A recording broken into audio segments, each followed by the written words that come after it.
Bonsoir et bienvenue à Overcomers Ministry Church. Nous sommes mercredi, c'est l'étude biblique. Comme chaque mercredi, nous bénissons Dieu pour ces instants. Alors ce soir, nous avons encore cette opportunité, sinon cette grâce de pouvoir encore décortiquer la parole de Dieu. Je vous salue, Pasteur Landry. Shalom peuple de Dieu, Pasteur Moses vous salue. Voilà, donc aujourd'hui nous sommes en duo. Le père de la maison, l'apôtre en déplacement rapide. Ouais. Donc nous avons le devoir de vous apporter l'enseignement ce soir. Tout à fait. Sur un message très très très puissant. Oui, oui. Le mystère de la tempête. Exactement. Alors Pasteur Moses, tu vas nous conduire dans la prière et nous allons démarrer. Père, dans le nom de Jésus-Christ de Nazareth, nous te disons merci pour cet autre rendez-vous. Merci pour la semaine écoulée. Merci pour ta protection sur nos vies. Merci parce que tu as pris soin de nous jusqu'à maintenant. Et merci pour ce message que nous avons reçu dimanche. Car nous pensons que ce message changera des vies et transformera des cœurs. Merci de conduire ces instants par ton esprit et que toute la vérité soit dite pour ta seule gloire. Au nom de Jésus. Amen. Amen. Encore une fois, bonsoir. Et n'hésitez pas à partager le direct. Et puis, prenez note. Et surtout, les questions. Les réactions, les questions. Nous avons besoin de vos questions pour pouvoir vous apporter des réponses ou des éclaircissements. Ouais. Et aider à pouvoir vraiment comprendre la parole. Tout à fait. Alors, Pasteur Moses, j'ai envie, avant de commencer l'étude, vous demander de nous parler des chrétiens de Béry. Les chrétiens de Béry. Ah, les chrétiens de Béry avaient une spécificité. Yes, effectivement. Qui était de retourner à la maison avec le message et de vérifier en accord avec les Saintes Écritures pour pouvoir retenir et l'appliquer à leur vie. Amen, amen. Donc, j'ai posé la question pour que déjà... C'est ce que nous souhaitons aussi pour notre communauté. Nous souhaiterons avoir des personnes qui non seulement aiment la parole, mais il ne faut pas seulement engloutir la parole. Il faut la ruminer. Il faut, pour une bonne digestion, il faut ruminer. Vous voyez, le chameau ou bien le bœuf, il consomme énormément de l'herbe, mais ce n'est pas tout de suite que ça descend dans leur estomac. Après, il y a un travail qui est fait. C'est celui de ruminer et de rendre la pâte plus souple. Et ça, c'est important. Amen. Alors, donc, ici, le conseil, c'est de toujours examiner la parole de Dieu. Et pas une fois, mais plusieurs fois. Bien sûr. Jusqu'à ce que ça fasse partie de nous-mêmes. Amen, amen, amen. Et ma foi, ce dimanche, c'était un festival. Oui. Un festival de paroles. Le message, c'était le mystère de la tempête. Ouais. Et le texte se trouve dans Luc chapitre 8, à partir du verset 22 à 28. Verset 22 à 28 que nous allons lire. Et ensuite, on va aller dans l'impression déjà avant d'entrer dans la profondeur. Alors, je vais lire rapidement. Un jour, Jésus monta dans une barque avec ses disciples. Il leur dit, passons de l'autre côté du lac. Et ils partirent. Pendant qu'ils naviguaient, Jésus s'endormit. Un tourbillon fondit sur le lac. La barque se remplissait d'eau et ils étaient en péril. Ils s'approchèrent et le réveillèrent en disant, « Maître, Maître, nous périssons. » S'étant réveillé, il menaça le vent et les flots qui s'apaisèrent et le calme revint. Puis il leur dit, « Où est votre foi ?» Saisis de frayeur et d'étonnement, ils se dirent les uns les autres, « Quel est donc celui-ci qui commande même au vent et à l'eau et à qui ils obéissent ?»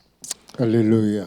Amen. Amen. Bon, on a continué au verset 26 pour dire, ils abordèrent dans le pays des Géraséniens, qui est vis-à-vis de la Galilée. Et lorsqu'il fut descendu à terre, il vint au-devant de lui un homme de la ville qui était possédé de plusieurs démons. Depuis longtemps, il ne portait point de vêtements et ayant sa demeure non dans une maison, mais dans les sépulcres. Amen, amen. Amen. Alors, pasteur Moses, le mystère de la tempête, déjà aperçu, impression par rapport au message. Déjà, même les deux mots-clés nous interpellent. Ok. Quand on parle de mystère, ça veut dire que c'est un mystère. C'est ça. Un mystère à décortiquer, à découvrir. Et les mystères, ça ne se découvre pas simplement comme ça. Ça se découvre avec l'air de Dieu, avec l'Esprit de Dieu. Amen. Et quand on parle aussi de la tempête ou du vent, là encore, nous sommes dans le spirituel. Amen. Parce que, entre autres, la Bible nous dit, il fait du vent ses messagers. Donc, en d'autres termes, là où il y a le vent, il y a un esprit. Amen. Maintenant, il s'agit de savoir quel esprit qui est. Est-ce que c'est un bon esprit? Mon pasteur, tu vas déjà en profondeur. On est aperçu. Aperçu. Ok, on va mettre à la terre. Aperçu de façon générale, c'était un grand message. Amen. Et un message qui mérite d'être réécouté. C'est ça. Réécouté, pas seulement une fois, mais plusieurs fois, pour que ça fasse partie de nous-mêmes. Amen, amen. Et c'est ce que j'ai dit à l'apôtre même dimanche après la prédication. Je lui ai dit en tout cas, gloire à Dieu, le message était vraiment, vraiment enrichissant. Et que si ça ne tenait qu'à moi, mercredi, on allait refaire passer le message, parce qu'il y a des messages qu'on écoute et il y a des messages qu'il faut étudier. Ouais. Il y a des messages qu'il faut étudier. Parce qu'il y avait tellement d'ouverture et tellement d'enseignement qu'il était vraiment... C'est difficile d'écouter ce genre de message une seule fois et puis t'es édifié. Faut pas que ça reste juste une réaction émotionnelle, en fait. Ouais, tu as raison, mon pasteur. Il y a des messages que le bishop Tano a prêché que nous devons repasser à l'antenne de temps en temps. Et je pense que ça fera beaucoup de bien à nos peuples. Oui, parce que des messages comme celui du dimanche, et même des messages d'avant, j'ai noté à peu près au moins 5 ou 6 messages comme ça, qui seraient bien de temps en temps de programmer, et ça va faire du bien à notre peuple. Voilà. Donc, ceci étant, n'hésitez pas encore à poser des questions pour nous faire savoir que, bon, poser des questions pour nous emmener en tout cas à vous aider à mieux comprendre les choses. Et nous allons démarrer l'étude. Pasteur Moses, l'apôtre a commencé par dire que ce n'est pas parce qu'il y a une tempête qu'on est forcément en train de faire quelque chose de mauvais. Tout à fait. Et il est même allé plus loin. Oui, on commence par là. Oui. C'est-à-dire que c'est Jésus qui a dit « Passons à l'autre bord. » À l'autre bord. Donc, et parfois, donc dans l'intro, notre obéissance justement, yes, provoque la réaction de l'ennemi. Vas-y encore. Et lorsque on décide d'obéir, nous devons toujours nous attendre à cette réaction. Et comme il a dit, l'ennemi viendra pour tester notre foi, notre identité en Christ. Et on a tout de suite envie de se poser la question, mais pourquoi Dieu dit, passons à l'autre bord? Parce que dans la conception de l'homme même, c'est que quand Dieu parle, j'ai envie de dire la conception religieuse. Oui. C'est-à-dire quand Dieu parle ou quand Dieu t'envoie, on a eu tendance à croire que tout est nettoyé, tout est déblayé, tout va se passer sans problème en fait. C'est-à-dire que tu vas pouvoir faire ce que Dieu te demande de faire mais on se rend compte que effectivement, ce ne sont pas tous les problèmes qui sont causés par nos erreurs, causés par des erreurs, par le péché ou quoi que ce soit. Oui. Mais des fois, parce que tu veux même bien faire la chose de Dieu, tu prends la décision et automatiquement l'adversité se lève. Ça me rappelle une parole de l'apôtre Paul. Amen. Il dit, à 2 reprises, nous avons tenté d'aller chez vous, mais l'esprit, Satan a fait obstacle. Là, il ne parle pas du Saint-Esprit. À un passage, je crois qu'au chapitre 16 des Actes, là, il a parlé du Saint-Esprit. Pour dire que souvent, nous sommes dans la volonté de Dieu. OK. Et même dans cette volonté de Dieu, les choses peuvent mal se dérouler. C'est ça, c'est ça. Et on ne doit pas mettre pour autant notre foi en cause ou bien la fidélité de Dieu en cause. Yes, Dieu permet certaines situations pour se glorifier. Amen. Parce qu'à la fin, c'est toujours Dieu qui a la victoire. Même dans cette histoire, nous verrons qu'à la fin, il a atteint le but. OK. Donc mon pasteur, ça veut dire que c'est nécessaire. Oui, parfois la tempête dans nos vies est nécessaire. Il y a des raisons qu'on va énumérer. Donc, ici, pour qu'on comprenne encore, pour aider ceux qui peut-être sont en train de traverser des situations, parce que c'est dans ce genre de moment généralement qu'on dit « il m'a abandonné ». Il m'a laissé. Est-ce que c'est vraiment Dieu qui m'a appelé? Est-ce que c'est Dieu qui m'a demandé de faire ce projet? Est-ce que c'est Dieu qui m'a demandé d'aller m'installer dans tel endroit? Moi, je me rappelle par exemple que y a une sœur qui venait à l'église une fois. Ça, nous étions peut-être 7-8 ans en arrière. Ouais. Et dès qu'elle a joint l'église, il y a des tempêtes qui se sont levées dans sa vie. Wow. Et elle a témoigné, elle a dit, mais depuis que j'ai commencé à mettre les pieds à l'église, il y a beaucoup de choses qui s'écroulent autour de moi. Elle a fui. Oui, ben en fait, elle n'a pas compris. Elle s'est complètement retirée. Oh, c'est dommage. Et je t'assure qu'elle prenait même plus mes coups de fil et tout ça, parce que je pense qu'elle n'a pas eu ces enseignements ou elle n'a pas regardé l'autre côté de la chose. C'est pour ça qu'il est important de rappeler cela. À cause de l'évangile qui a été prêché d'une certaine manière. Viens à Jésus, tu es béni. Viens à Jésus, les portes sont ouvertes. Viens à Jésus, ta vie va aller comme sur des roulettes. Mais la vérité, c'est que quand tu décides de faire ce qui est juste, ce qui est bon, automatiquement, j'ai envie de dire, le monde se lève contre toi, les circonstances se réveillent. Oui. Et ça doit être un signe même des fois que vraiment il y a quelque chose de bon derrière. Tout à fait, mon pasteur. Vous voyez ce que je veux dire? Yeah. Parce que si tu prends même l'être humain, n'est-ce pas? L'être humain qui a un corps, qui a une âme et qui a un esprit. Oui. Je veux dire qu'il y a une âme avec un esprit qui vit dans un corps, n'est-ce pas? Oui. Et la Bible nous dit que les désirs de la chair n'obéissent pas. Sont contraires à l'esprit. Tout à fait. N'est-ce pas? Oui.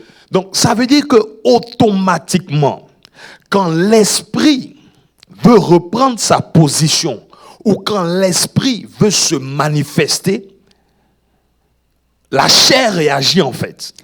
Bien, mon pasteur, ce que tu dis est réel. C'est confirmé par la parole de Dieu. Quand nous regardons 2 Timothée 3, le verset 12. 2 Timothée 3, verset 12. Le verset 12, il y a quelque chose là-dedans qui peut nous aider. OK. Et même, je dirais, les béatitudes du Seigneur sur le mont Olivier en témoignent également. Mais ici, dans 2 Timothée 3, 12, il est dit, « Or, tous ceux qui veulent vivre pieusement en Christ seront persécutés. » On a vu le cas de Gédéon, parce qu'il a pris la partie de Dieu. les gens de son village ou de sa ville sont venus réclamer sa tête à son père. Tout à fait. Vous voyez? Donc, c'est des situations parfois que nous allons traverser. Mais cela ne veut pas dire que Dieu n'est plus avec nous. Et il y a même des personnes qui disent que si tu es en train de marcher avec Dieu et qu'il n'y a pas de tempête, pose-toi des questions. Exact. Tu dois te demander, est-ce que tu es dans le vrai? Est-ce que tu es dans le vrai? Voilà. Parce que si tu as le mandat de la destruction des œuvres des ténèbres, ça, c'est pas quelque chose de facile. Parce que c'est ça le Fils de Dieu. Exact. C'est ça il est apparu pour détruire les œuvres du diable. Justement. Donc, automatiquement, ça doit susciter une réaction. Puisque la Bible dit que nous sommes dans ce monde, oui, mais nous ne sommes pas de ce monde. Et des fois, c'est ce qu'on ne voit pas quand on traverse des difficultés. Ouais. Prenons le cas de Daniel et ses 3 frères. Qu'est-ce qu'ils ont fait de mal pour subir ce qu'ils ont subi? Yes. Nous voyons qu'ils ont tenu le coup, ils sont restés fermes, avec les foi, mais Dieu s'est glorifié dans leur vie. Amen. Donc, quand nous donnons notre vie à Dieu ou à Christ, quand nous venons à Christ, et que maintenant nous revêtons la nature de Christ, forcément, ça va déranger les gens autour de nous. Amen. Et forcément, ça va attirer la persécution. Mais si nous tenons ferme, la persécution passera. Tout est une question de temps. Et comme tout passe, comme le disent les Anglais, voilà, il ne restera pas. Ouais. On te persécutera, mais tu ne tomberas pas. C'est pourquoi la Bible dit, nombreuses sont les épreuves qui subit le juste. Mais de toutes ces épreuves, qu'est-ce que Dieu fait? Dieu l'en délivre toujours. Amen. Et Dieu délivrera ceux qui en ce moment traversent des épreuves. Nous sommes de cœur avec vous, nous prions pour vous et nous vous aimons et nous croyons que Dieu a un plan pour votre vie. Et j'ai aimé l'exemple de l'apôtre quand il a parlé de la Vierge Marie. Voici encore un autre. Quand il a parlé de la Vierge Marie qui a reçu, n'est-ce pas, le message de Dieu par l'ange Gabriel. Et ma foi, quand on lit, ça a l'air tellement simple. Oui, on n'imagine pas. Est-ce qu'on peut entrer un peu dans le contexte? En fait, pour réaliser que Dieu ne peut pas vouloir faire une grande chose sans que tu ne passes par la tempête, en fait. C'est quasiment impossible. Et il faut que ça soit ancré dans nos consciences, dans notre mentalité. C'est très important. Parce que l'ange vient dire, salut bien-aimé, heureuse, tu as la faveur de Dieu. Toi, qui une grande faveur a été faite. N'est-ce pas? Et tout ce qu'il y a de plus merveilleux.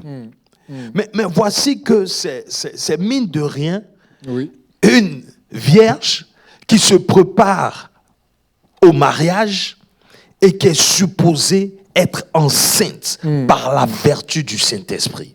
Pasteur Moses, comment tu vis une telle situation et tu crois toujours que c'est Dieu qui est avec toi?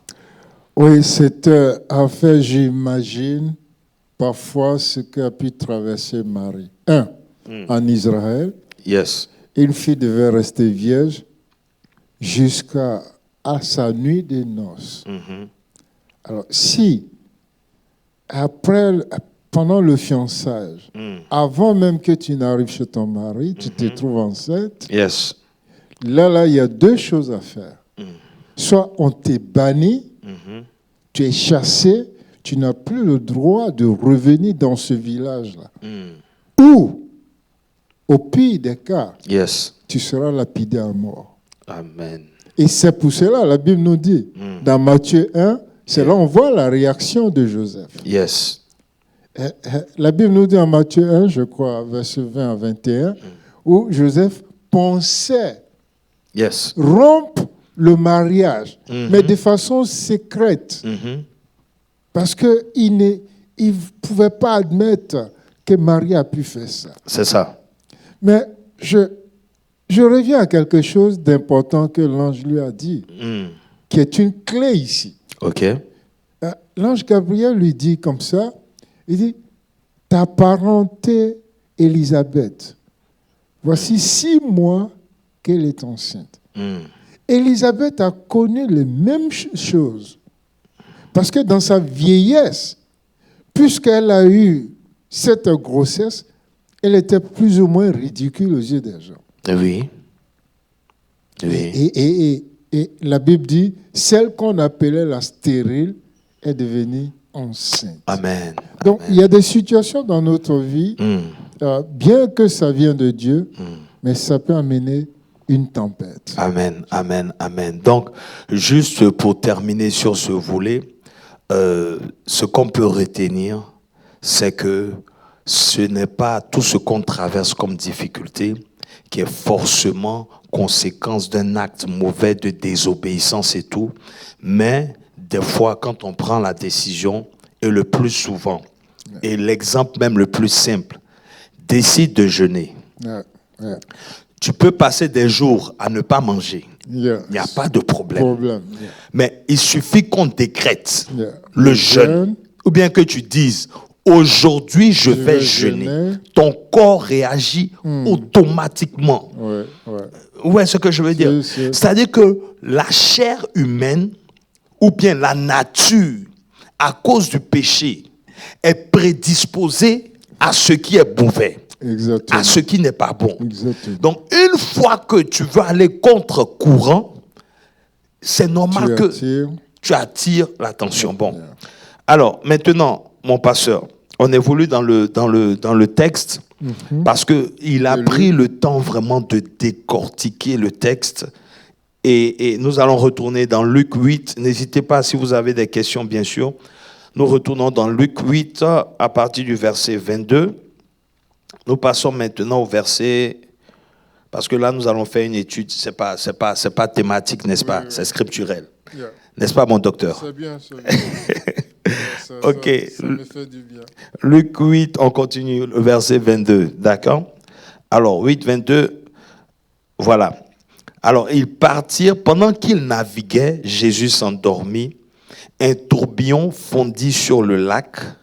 La barque se remplissait d'eau et ils étaient en péril. C'est en ce moment que on arrive au niveau de, j'ai envie de dire, ce qui se cache derrière les tempêtes. Parce que l'apôtre a touché à 2 éléments ici très importants. Oui. Et des fois, nous citons ces versets, mais qui sont des slogans. Et nous passons beaucoup de temps à chercher en fait des ennemis physiques. Oui, oui. À vouloir mettre la main sur ce qu'on peut voir, sur ce qu'on peut toucher. Oui. Et encore là, nous revenons pour dire toujours que tout est spirituel. Oui, surtout en ce qui concerne la foi chrétienne. Voilà. Donc, à partir de ces éléments, mon pasteur, qu'est-ce qu'on peut dire? Le vent, oui. L'eau. Parce que, allez-y. Oui. Le vent et l'eau sont des éléments. OK.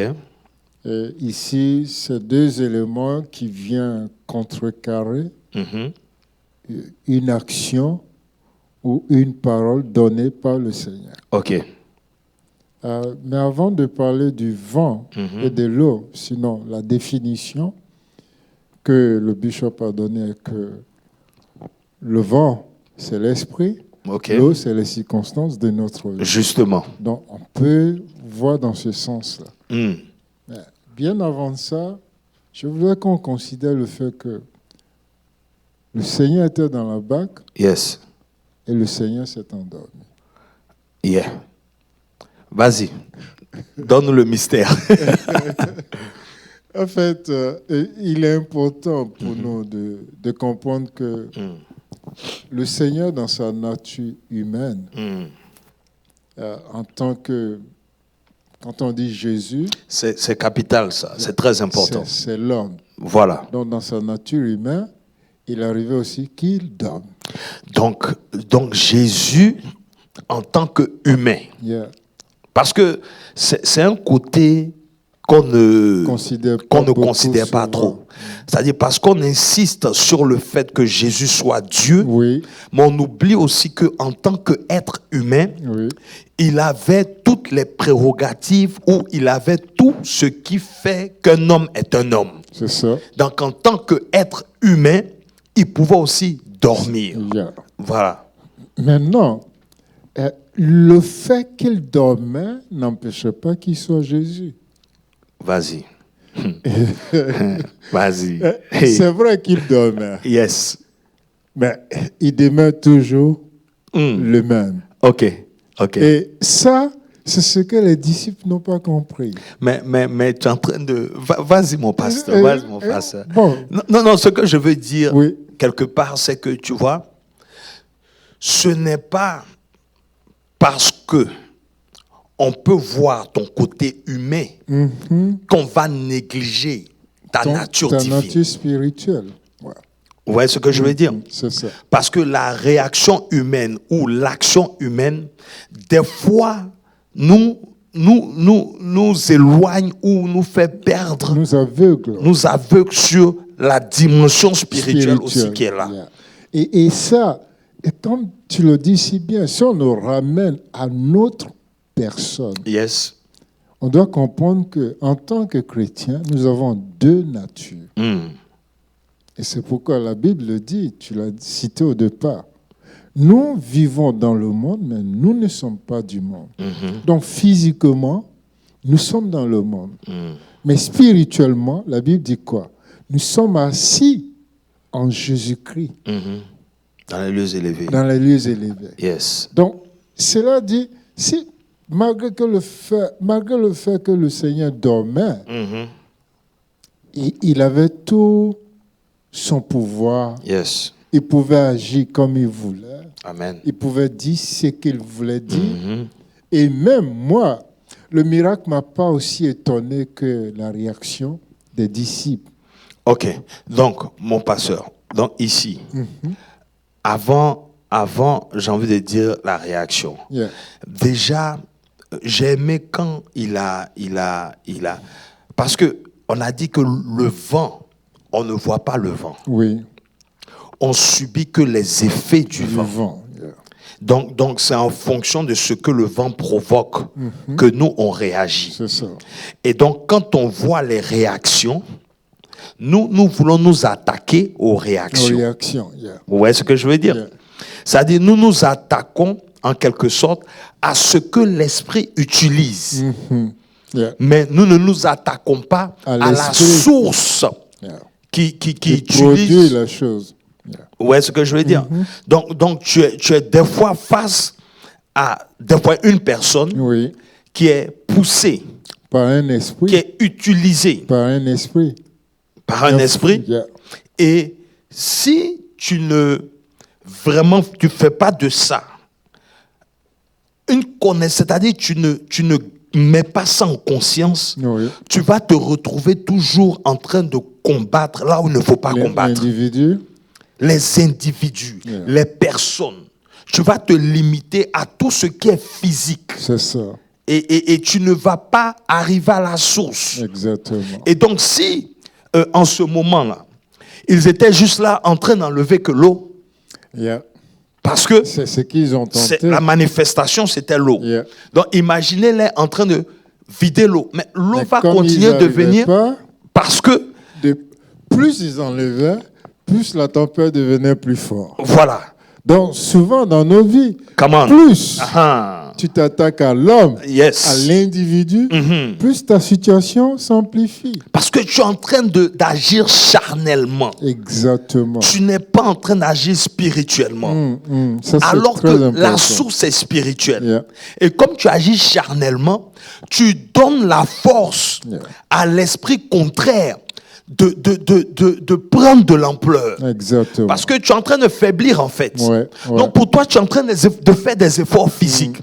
Mais ce ne sont pas des efforts physiques qui vont t'emmener à résoudre un problème spirituel. Amen. Amen. C'est là que le texte a son sens qui dit, même si nous marchons dans la chair, nous ne combattons pas selon la chair. Et il dit plus loin, il dit, armez-vous de toute la force de Dieu pour pouvoir résister au diable dans des jours mauvais.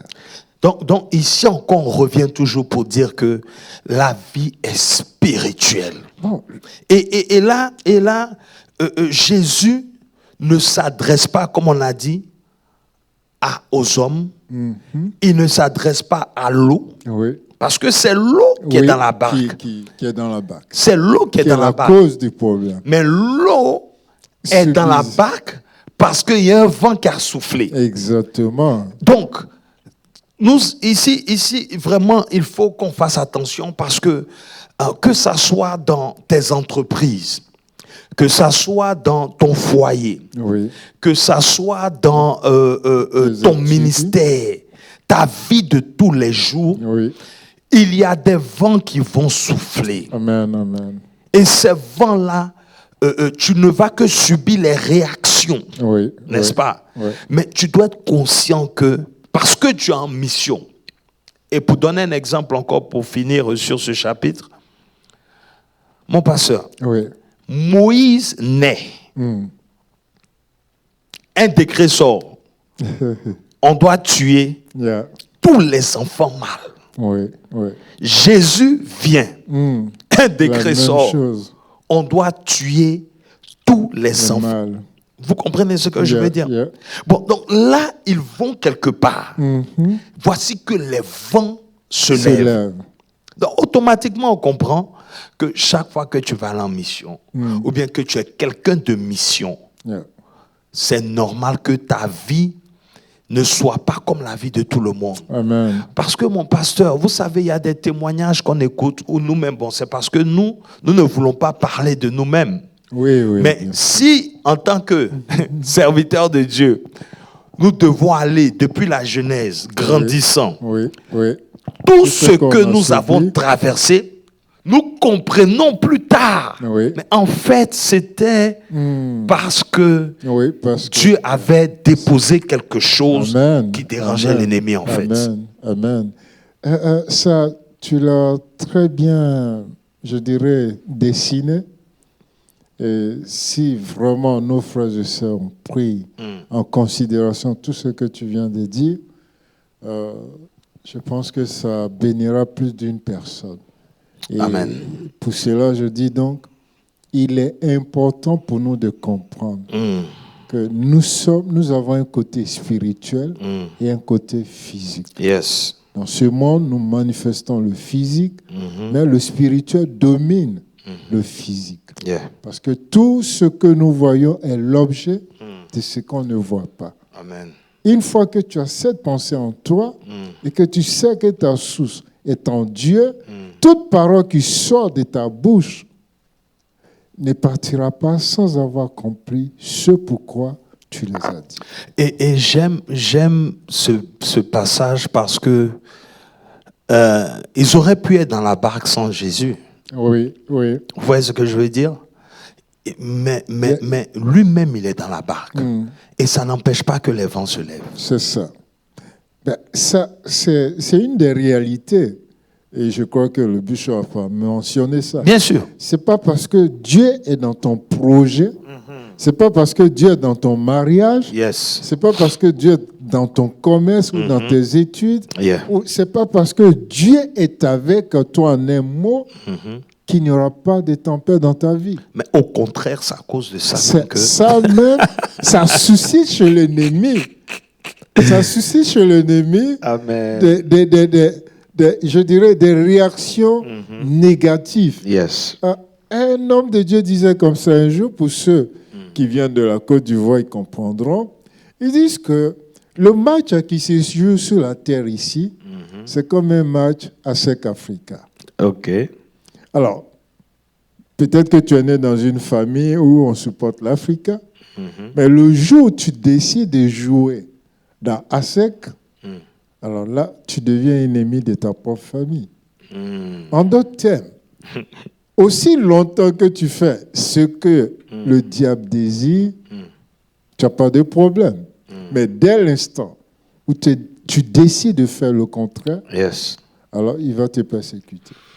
Alors, Nous continuons dans l'étude. Nous sommes toujours dans Luc 8. Là, je vais lire le verset 24 et 25. Okay. Il s'approchait et le réveillèrent en disant « Maître, maître, nous périssons. » S'étant réveillé, il menaça le vent et les flots qui s'apaisèrent et le calme revint. Puis il leur dit « Où est votre foi ?» Mon pasteur, pourquoi il pose cette question? Où est votre foi? Oui, mon pasteur. Bon, il y a quelque chose, je crois, c'est dans... Si on considère le même passage en Matthieu 8, 24. Ok, Matthieu 8, 24. Si on peut nous donner ça. Je crois bien c'est Matthieu 8. Hein. Oui, Matthieu 8, 24. Et voici se leva sur la mer une si grande tempête 25, que la barque était couverte par les flots et lui, il dormait. Verset 25. Les disciples s'étant approchés le réveillèrent et dirent « Seigneur, sauve-nous, nous périssons. » Verset 26. Verset 26. Il leur dit « Pourquoi avez-vous peur, gens de peu de foi ?» Alors il se leva, menaça le vent, la mer, et il eut un grand calme. En fait, je cherche quelque chose.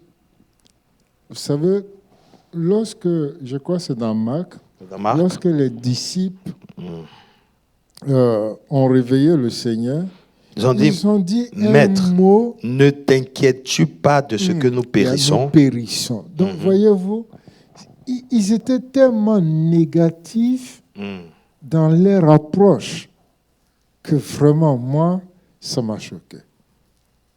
Quand tu penses à tout ce que le Seigneur a fait. Mon pasteur, il y a des tempêtes, il y a des tempêtes. Hein? Oui, bon, je suis d'accord, il y a des tempêtes et il y a des tempêtes. Ouh, Seigneur. Mais quand on sait tout ce que le Seigneur a fait en présence de ces personnes et qu'ils lui font, ça c'est carrément une reproche qu'ils lui font. Ne t'inquiète donc pas de ce que nous périssons. Donc, c'est comme s'ils mettaient leur vie en danger sans se soucier. Ok. Moi, en vérité, je n'ai pas aimé ça. Ok. Et beaucoup d'enfants de Dieu aujourd'hui, quand on est dans des situations, on a tendance à dire la même chose. Bon, il y a ce côté, c'est vrai. Ils ont paniqué. Ils ont manifesté, ils ont posé un acte qui n'était pas un acte de foi. Oui. Mais de l'autre côté aussi, ils l'ont quand même réveillé. Oui, non, on arrive à ça, on arrive là. Parce que, comme il a dit dans la prédication, il est important que nous réveillons le Seigneur. Mais comment est-ce qu'on réveille le Seigneur? C'est ça. Ça, c'est très important. Et c'est là maintenant qu'intervient le 24 heures de prière. Oui, mais il y a un côté, mon pasteur, ici, qui est, je vais dire, qui est quand même bien. C'est-à-dire que quoi? C'est-à-dire que il faut reconnaître aussi tes faiblesses, même si Jésus est avec toi. C'est une façon de parler. Oui, non, c'est normal. Voilà, c'est-à-dire qu'il faut humain, il faut reconnaître quand tu as peur, nos limites. Réveille Jésus. Je suis d'accord. C'est-à-dire que à cause de ton niveau spirituel, il y a des tempêtes qui vont te faire peur. Ça, c'est vrai. Parce que tu n'es pas encore arrivé à un niveau de connaissance. Donc, il ne faut pas te lever dans le zèle et puis comprends ce que je veux dire. Parce que tout ce qu'on fait en tant que chrétien, on le fait par la foi. Amen, amen, amen.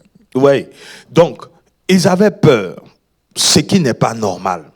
Mais en même temps, ils ne se sont pas mis à spéculer ou à chercher une solution ailleurs. Ou chercher leur propre solution. Mais ils ont reconnu que le maître était là. Et qu'il fallait le réveiller. Vous voyez ce que je veux dire? Donc, des fois, réveillons le maître. Quand ça nous dépasse, réveillons le maître. Oui, ce que tu viens de dire très capital. C'est en ce sens-là que la prière a son importance. Yes. dans nos temps de faiblesse, il ne faut pas spéculer, il ne faut pas courir à gauche, à droite, il ne faut pas s'agiter, mais fléchir genoux, crier au Seigneur. Il dit, quiconque invoquera le nom du Seigneur sera sauvé. Yes. Donc, si nous l'invoquons, et il va même plus loin. Il dit, si vous me cherchez de tout votre cœur, je me laisserai trouver par vous. Donc, des tempêtes, il y en aura. Mais souvenons-nous que le Seigneur est toujours à côté pour nous secourir. C'est une image, ou bien ce sont des choses qui arrivent très souvent. Parce qu'il était dans la barque. Donc, ça veut dire que Dieu est en toi. En toi. Il est en toi. Il vit en toi. Et... Mais malgré ça... Non, en fait, il y a la tempête qui se lève, mais tu ne réveilles pas celui qui est en toi. C'est-à-dire que tu ne vas pas chercher là où la solution se trouve, mais tu vas chercher extérieurement, ou bien tu cherches en fait selon toi ce qui peut régler un problème qui est carrément spirituel. Mon pasteur, oui. tu as réveillé quelque chose dans mon esprit. Vas-y. En fait, il y avait un roi en Israël, de 16 ans à... Il a pris le pouvoir. Josias. Yes. Et il a fait beaucoup de grandes choses pour Dieu. OK. Et Dieu était avec lui. Yes. Mais il pensait que parce que Dieu est avec lui, il s'est donné beaucoup de prérogatives. OK. Il voulait même se mettre à la place des prêtres. Ce qui a mal tourné pour lui. Tout à fait. Yeah. Mais pire encore, il est mort d'une maladie pour laquelle il a refusé de prier Dieu. Come on. S'appuyant sur sa connaissance, sa science, parce qu'il était un grand scientifique. Donc, pour lui, il pouvait produire lui-même des remèdes qui allaient le guérir, et il est mort avec sa maladie. Voilà. Donc comme tu viens de dire, souvent, nous devons reconnaître nos faiblesses. Et moi, j'irais même plus loin pour dire que souvent, Dieu permet la tempête juste pour nous ramener un peu à terre. Ça, c'est un point. Yes. Parce que s'il n'y a pas de tempête dans nos vies, on se croirait les super-héros, oubliant nos sources qui est Dieu. Amen. Et pensant que tout maintenant vient de nous, comme le cas de ce roi israélien. D'accord. Donc, mon pasteur, ici, ils ont réveillé Jésus. Oui. OK. Nous lisons la Bible. C'est maintenant, aujourd'hui, contextuellement, le réveil de Jésus, en fait, ça se passe comment? C'est-à-dire aujourd'hui. Parce que c'est vrai, il y a plusieurs niveaux dans toute personne qui nous écoute. Oui. Vous voyez ce que je veux dire? Donc, quand on dit qu'ils ont réveillé Jésus, comment est-ce qu'on explique ça aujourd'hui? Ou bien, quelle est la pratique aujourd'hui du réveiller Jésus qui dort en soi? Oui, ça, on pourra le dire de plusieurs manières, comme tu as dit, pour plusieurs catégories. Pour ceux qui sont encore bébés spirituels, je dirais que quand la tempête s'élève, ou que vous voyez que Jésus est endormi en vous ou dans vos affaires, dans vos épreuves. Ça veut dire quoi, il est endormi? Ça veut dire quoi, il est endormi dans vos affaires? Quand la tempête s'élève. OK. Quand les choses ne marchent pas. OK. Comme ça doit marcher. OK. Quand vos espoirs sont déçus. Alors, vous devez retourner à Jésus. Maintenant, comment retourner à Jésus? Vous devez vous rappeler une chose. La parole qui vous a été donnée. Avant que vous arriviez là, mon pasteur, en fait, ce que je veux toucher, que l'apôtre a touché, en fait, c'est le côté émotionnel qui a pris la place. C'est-à-dire la peur qui s'est levée. Oui. Qui peut être expliquée comme Jésus qui est en train de dormir, en fait. C'est ça. Parce que Jésus réveillé ne peut pas causer la peur. Vous voyez ce que je veux dire? Exact. Donc, la peur, par exemple, l'inquiétude. Oui, en fait, ils ont éprouvé deux inquiétudes ici. OK. La première était qu'ils avaient peur de mourir. Tout à fait. Ça ne fait rien que nous périssons, ils avaient peur. Tout à fait. Cette peur-là les a fait perdre leur foi. OK. La peur, l'inquiétude, OK. Voilà. Les a fait perdre la foi. OK. Maintenant, la deuxième catégorie de peurs qu'ils ont eues, c'est à la fin, où il est dit au verset, je crois, 25. Yeah, on va arriver à ça. OK. Yeah. Donc, il y a deux possibilités. OK. Alors, mais en tant qu'enfants de Dieu, Oui. nous ne sommes pas appelés à avoir peur de Dieu. Mais avoir la crainte de Dieu, c'est différent d'avoir peur de Dieu. Bien sûr. OK. Donc, en ce moment, émotionnellement, ils ont été affectés. Oui. Ils ont cru même que Dieu les avait abandonnés et qu'ils étaient en train de périr. C'est ça. C'est-à-dire qu'ils ont oublié le fait même que c'était Dieu qui leur avait demandé, qui leur avait dit donner la parole que nous allons de l'autre bord. C'est en ce moment où, à part la peur, nous parlons du niveau de connaissance de Dieu. Oui, c'est important. Le niveau de connaissance de Dieu Oui. pour penser même qu'il puisse nous abandonner. C'est pour cela que je disais tout à l'heure que pour un nouveau converti, Yes. il doit toujours retourner à la parole. Voyez-vous, chacun de nous, même si nous sommes nés dans une famille chrétienne, un jour le Seigneur nous a donné une parole. Yes. Et cette parole-là doit nous accompagner durant tous nos pèlerinages sur terre. Donc, quand il y a des problèmes, nous devons retourner à la source pour vérifier. Est-ce que j'ai bien compris ce que Dieu me disait de faire? Est-ce que j'ai bien compris cette parole? Est-ce que je suis dans le vrai? Quand tu as fini de vérifier maintenant, tu passes à la phase de prière. Tu intercèdes maintenant. Okay. Jésus a reçu une parole. Yes. Et Dieu lui dit, personne ne tiendra devant toi aussi longtemps que tu vivras. Mais voici le même Jésus devant petit Haï qui est tombé. Tout à fait. Donc, ça peut remettre en cause sa foi. Mais la Bible nous dit quoi? Du matin au soir, il allait devant l'autel, il s'est prosterné, il a intercédé. Et Dieu a révélé ce qui était à la base du problème. Amen. Donc, pour le nouveau converti, il doit faire ça également. Okay. Maintenant, pour une personne qui est dans le ministère, ou bien qui a guéri dans la foi, quand tu traverses des épreuves, alors tu dois te rappeler Jacques 1, verset 12. OK. Jacques 1, verset 12. Yes. Je dirais même c'est tout le chapitre 1 de Jacques. Okay. Heureux l'homme qui supporte patiemment la tentation, car après avoir été éprouvé, il recevra la couronne de vie que le Seigneur a promise à ceux qui l'aiment. Donc, comme on l'a dit, accepter de suivre le Seigneur, d'obéir au Seigneur, suscite chez l'ennemi des attaques.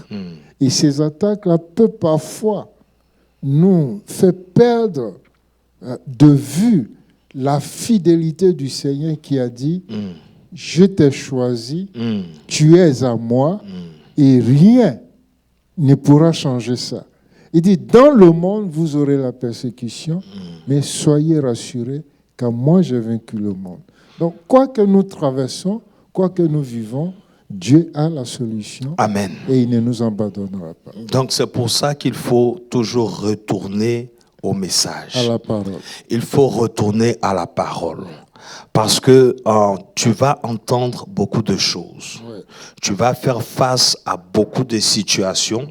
Il y a la sagesse du monde. Exactement. Il y a des personnes qui vont te donner des solutions selon leurs expériences, selon leur vécu. Mais ce une expérience n'est pas l'évangile. Justement. Mais ce qui ne change pas, ce qui est vrai éternellement, c'est la parole. C'est la parole. Donc la méthode de Dieu sera toujours la méthode. Amen. Et chaque fois qu'on va... Et c'est pour ça que j'aimais quand il a dit que c'est le degré ou le niveau de connaissance de Dieu qui détermine même ta réaction dans la tempête. Exactement. C'est le degré de connaissance. Ça, c'est important. Parce que si tu es convaincu que c'est ton Dieu qui t'a dit d'aller sur tel territoire pour, par exemple, commencer un ministère, tu as la certitude que c'est Dieu qui t'a appelé à ce ministère.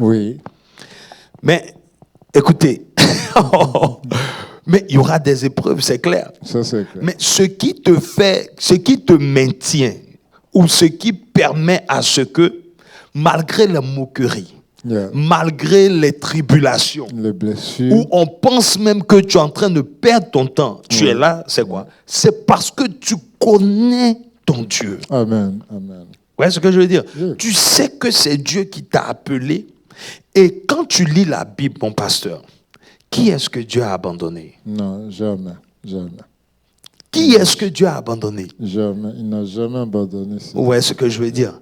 Donc, c'est ce qui fait que, au lieu de rechercher la connaissance de Dieu, au lieu d'investir dans ce qui est plus important par rapport à la spiritualité, nous passons trop de temps à ce qui n'est pas vraiment important ou à ce qui ne peut même pas nous amener à vraiment connaître Dieu. Et nous décrivons mieux nos problèmes que Dieu. C'est ça souvent le problème.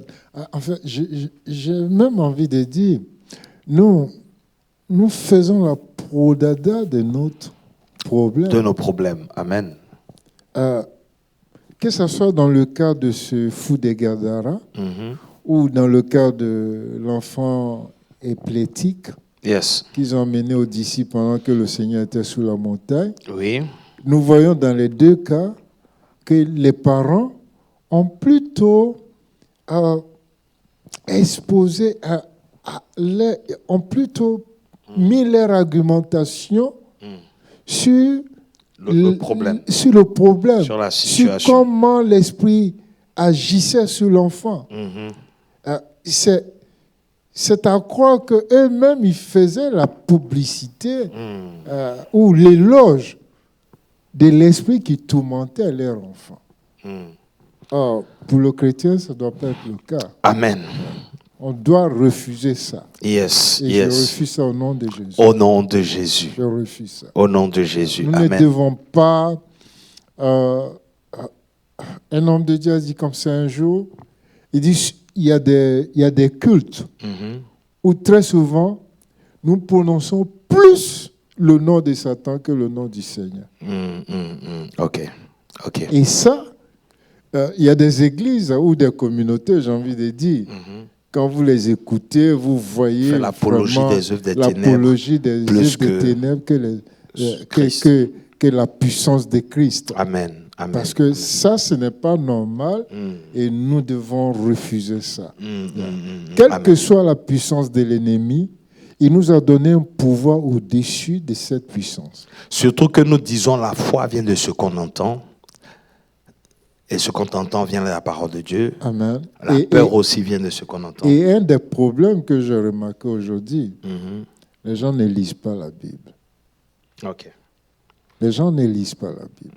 Parce que, rappelez-vous une fois, je crois que c'est sur ce plateau où le bishop a dit comme ça, ou c'était peut-être vous qui l'avez dit, plus de paroles tu consommes, plus de foi tu manifestes. Amen. Donc, lisez beaucoup la parole de Dieu. Et à chaque événement, à chaque situation de votre vie, le Saint-Esprit ramènera ces paroles-là. Mais si tu n'as pas emmagasiné... Amen. Donc, c'est pour ça que nous invitons en tout cas le peuple à se préparer pour le 24 heures. Et pendant que nous disons ça, oui, nous nous préparons pour l'événement. Déjà, ça nous emmène déjà à un certain niveau spirituel, n'est-ce pas? Oui. Mais en même temps aussi, le jour est important pour certaines personnes. Parce que, dépendamment de la dimension de la destinée ou même des épreuves, vous savez, des fois, il y a des sacrifices qu'il faut faire, mon pasteur. Non, dans le spirituel, il y a toujours un sacrifice. Des fois, quand tu veux un switch, si tu n'es pas violent, tu vas faire que réagir, en fait. C'est-à-dire, tu vas faire que chercher à régler. Il faut aller à la source. À la racine. À la racine. Et ce genre d'événement, c'est que tu dois toi-même te donner un objectif spirituel à atteindre. Vous voyez ce que je veux dire? C'est-à-dire, il faut te dire que je fais le bilan de ma spiritualité. Oui. Et à partir de cet instant, ce rendez-vous-là est pour maintenant la nouvelle étape. Amen. L'autre dimension. Amen. Ce qui doit venir, qui soit différent de ce qui a été. Tu es en train de me prêcher.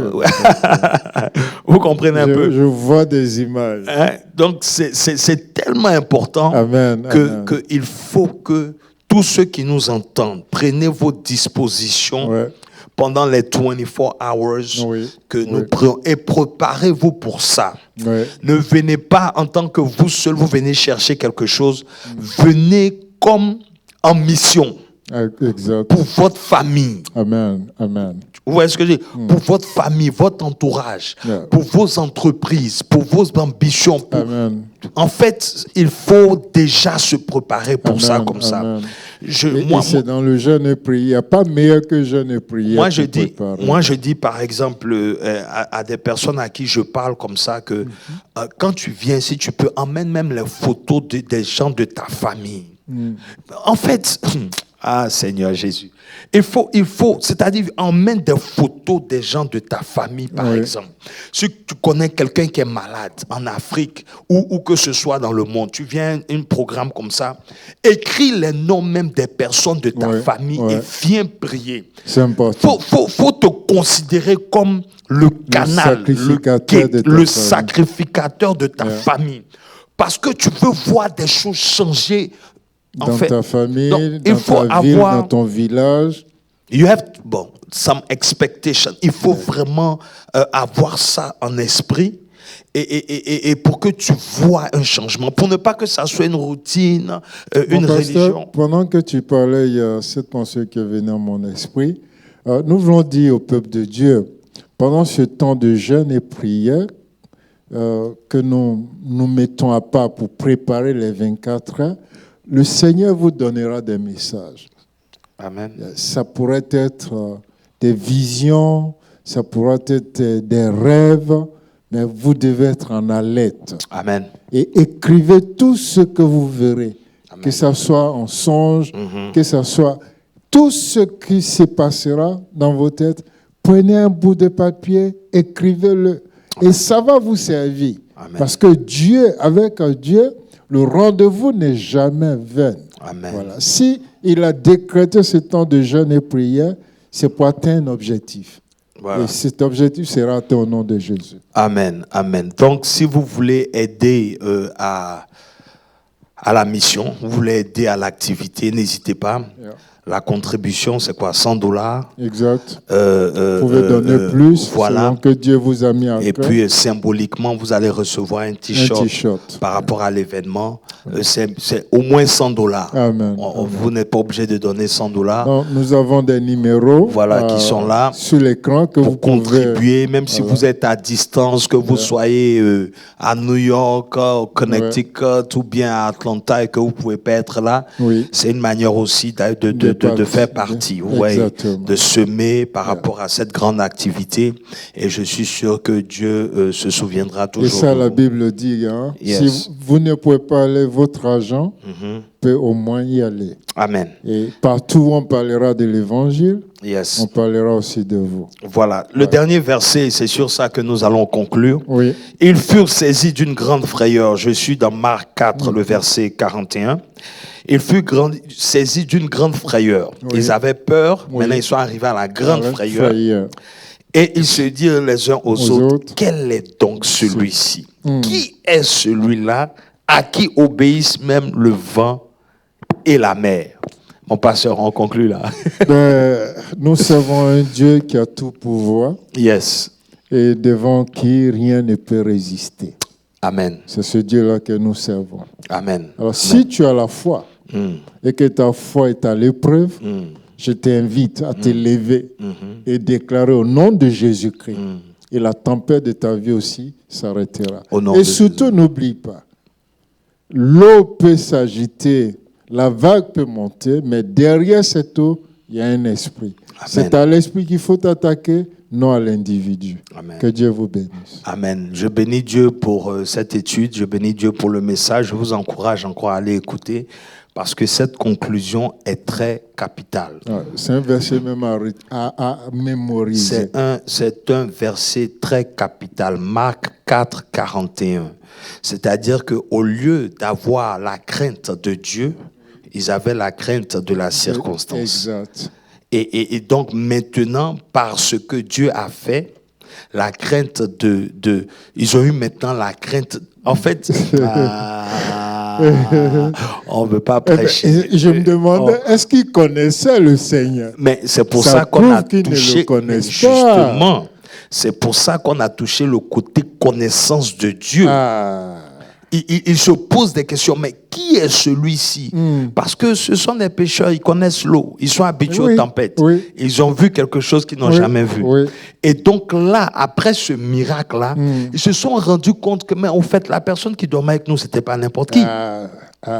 Ouais, un peu. En fait, c'était pas n'importe qui. Et c'est qui celui-là à qui obéissent? Donc la divinité s'est exprimée. Ils ont connu Dieu et ça a attiré en eux une crainte supérieure. Exact. La raison pour laquelle on ne craint pas Dieu à un certain niveau, c'est parce qu'on ne le connaît pas. Oui. Et c'est ce qui fait qu'on peut avoir peur. Exact. Mais comme maintenant ils ont connu ce Dieu, ils n'ont plus peur. Ils ont vu le miracle. Donc on a peur parce qu'on ne connaît pas ce Dieu à cette dimension-là. Que Dieu vous bénisse. Amen. Que Dieu en vous se réveille. Amen. Et ça se fait par la prière. Amen. Qu'on dit de réveiller Christ en vous, c'est-à-dire que par la prière en esprit, par les jeûnes, par cette envie de voir un changement, cette soif de voir, de vous voir grandir spirituellement, de manifester tout ce que Dieu attend de vous. C'est ce qui va faire que Dieu est éveillé en vous.